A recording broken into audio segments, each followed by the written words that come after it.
Tout simplement en regardant le classement de notre groupe. Voilà, on sait que c'est très serré et que c'est un match à 3 points. Bien évidemment, si on peut également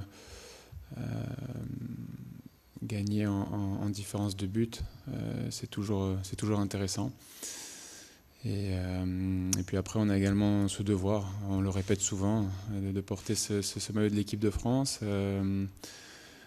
Il va y avoir 50-55 000 spectateurs au Stade de France, donc on a également cette envie de partager des émotions et de donner du plaisir à nos supporters. Donc voilà, toutes ces motivations-là nous animent pour le match de demain. Oui, certainement, le France-Ukraine au Stade de France a certainement marqué la mémoire des supporters français, mais également des joueurs qui étaient présents ce jour-là. Lorsqu'on parle de ce barrage retour, on pense également au doublé de Mamadou Sakho. Voilà, c'était un match riche en émotions.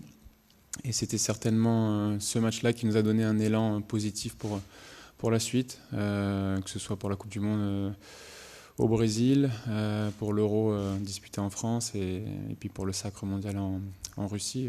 Je crois toujours qu'il y a un point de départ dans une histoire et certainement que ce match a servi de référence.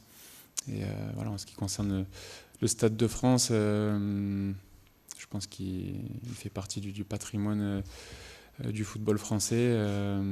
C'est un match où les Français ont vécu de grandes émotions, ont vécu peut-être parfois des déceptions, mais quand même en général, ça reste un stade chargé d'histoire, que ce soit avec la Coupe du Monde 98. Il y a également eu de très belles choses pendant l'Euro 2016. Malheureusement, il n'y a pas eu la fin que l'on souhaitait, mais voilà, en général, c'est un stade avec des ondes positives pour les joueurs français. Les joueurs que vous avez cités sont tous des joueurs de très haut niveau et ils s'adaptent facilement aux exigences des matchs internationaux. Voilà, quels que soient les joueurs utilisés par le sélectionneur, sont des joueurs de très grande qualité et qui répondent toujours présents. Voilà, que ce soit pour Clément, que ce soit pour Sam, que ce soit pour Raphaël.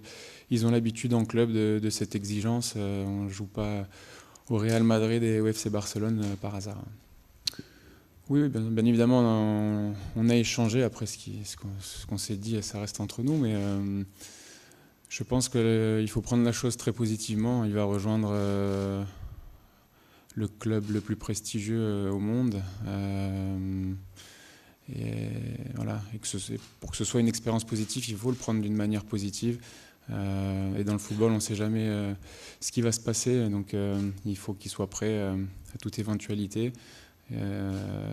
Voilà, après avoir partagé le quotidien avec un grand monsieur de notre sport, Didier Buffon, il va partager son quotidien avec Thibaut Courtois, un des meilleurs gardiens au monde. Donc, et puis après, on sait les attentes du Real Madrid, quelles que soient les compétitions.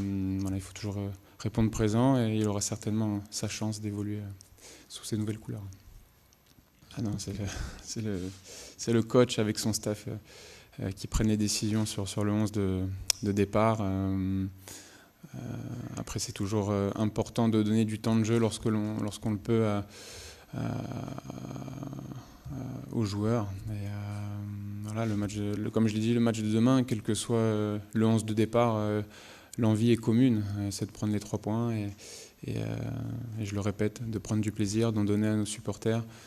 Et puis de toute façon, il y a toujours quelque chose à prendre dans tout match, dans tout type de match, que ce soit des matchs amicaux, que ce soit des matchs de qualif, et quel que soit l'adversaire en face.